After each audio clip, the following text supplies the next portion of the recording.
Hi guys, this is Connie, and I had just set off camera. I feel all the things. I'm gonna cry again. Probably gonna cry again.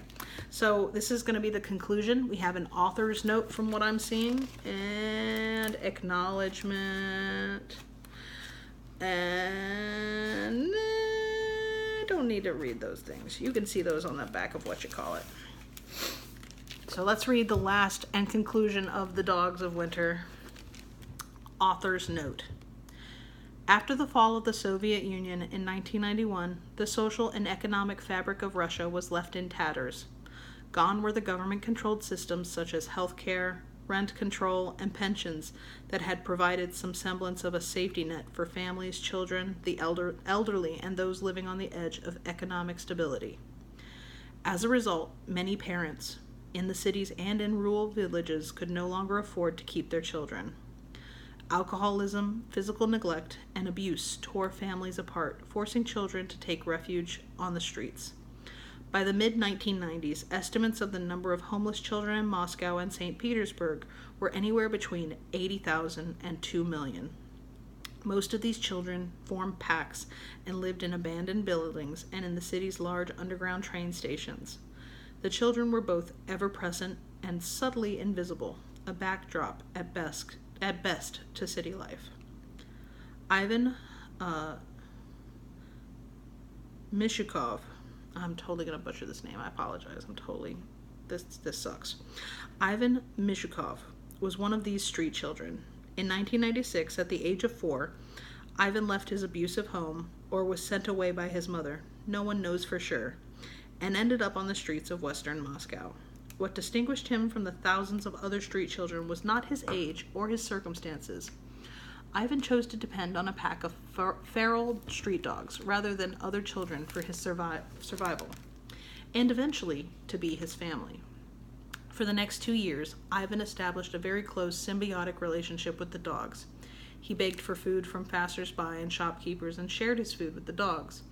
In return, the dogs protected him from roving gangs of older children and homeless adults and helped him survive the brutal Russian temperatures in winter that can often reach 20 below zero. But it was not purely a relationship of physical survival. In an article about Ivan in the Chicago Sun-Times, July 26, 1998, Ivan reportedly told a worker at the Ratov Children's Shelter, "I was better off with the dogs. They loved and protected me." What became of Ivan after his separation from the dogs? This is a question that has no definitive answer. Over the years I spent researching the different aspects of Ivan's story, I came across several vague answers. Some said he remained in one orphanage or another. Other accounts suggested he had been adopted. I even read that he was a student in an elite military academy. There were two things consistent in reference to Ivan's future. One gave me hope, the other was the spark that ignited my fictional account. Because Ivan retained his faculty for speech, and he appeared exceptionally bright, social workers were optimistic that he would, over time, adjust to normal life. And in almost every account I read of Ivan after his capture from his pack, it was reported that, even after a year, he still dreamed every night of dogs. In the years since Ivan Mishkov found himself homeless on the streets of Moscow, there had been some improvement for the street children of Russia. The biggest change had been the attention the problem of homeless children and youth in Russia has attracted, not only on the world stage, but more importantly by the Russian state. As of 2006, the Russian government had committed almost 6 billion rubles to the Federal Child and Homeless and Juvenile Crime Prevention Program. The number of orphanages in Russia has increased by more than 10% in the last decade. Still, 2007 estimates the number of children living on the streets run between 500,000 to 800,000. UNICEF estimates 95% of these children are social orphans, meaning they have at least one living parent. The problem of homeless children is not unique to Russia. In a recent report issued by UNICEF, there are an estimated 10 million street children worldwide. Whether these children are in Africa, India, Cambodia, Spain, or the United States, where there are an estimated 1.3 million homeless and runaway street kids. They all face the same problems: drug and alcohol addiction, malnutrition, violent encounters with gangs and police, HIV infection, exploitation, and early death. This is just one child's story. Oh. Acknowledgements.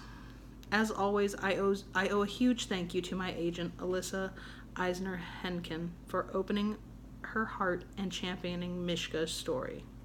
My editor, author A. Levine, believed in this story and the ability to tell it from the beginning. With his respectful and compassionate guidance, he helped me write the story I had dreamed for years.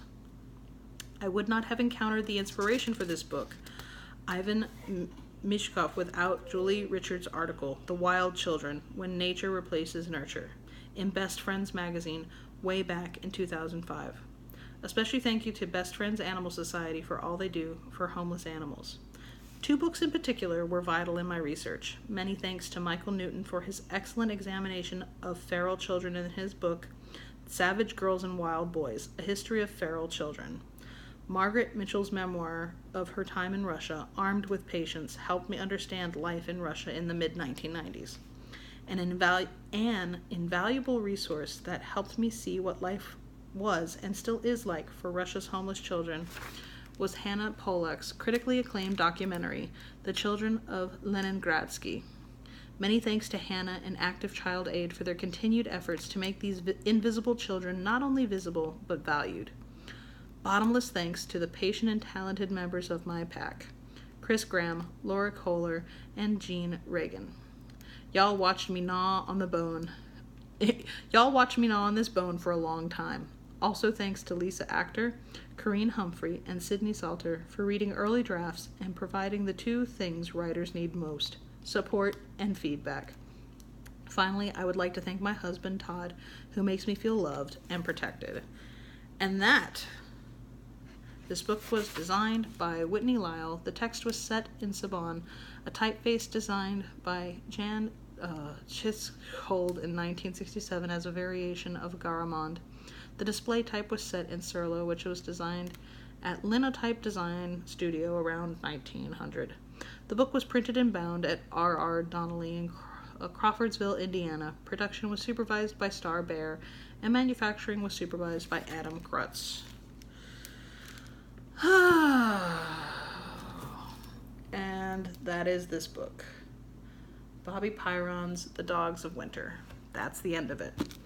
Thank you guys so much for your patience and recommending that I read this book. Wow. Yeah. It's an awesome book. Definitely made me cry a lot. So, please feel free to leave in the comments. I do read all of them. I don't think, unless I pick up every book that's been recommended to me, that I'll ever get through them, at least in the current settings I have right now. But I still would love to hear your suggestions. I have playlists for all the books that I've already completed and some that I'm still going through right now, because Connie wants to be a finisher. But until next time, be careful with that and enjoy, please and thank you. And I really appreciate that you guys listened to this. I hope that you liked it.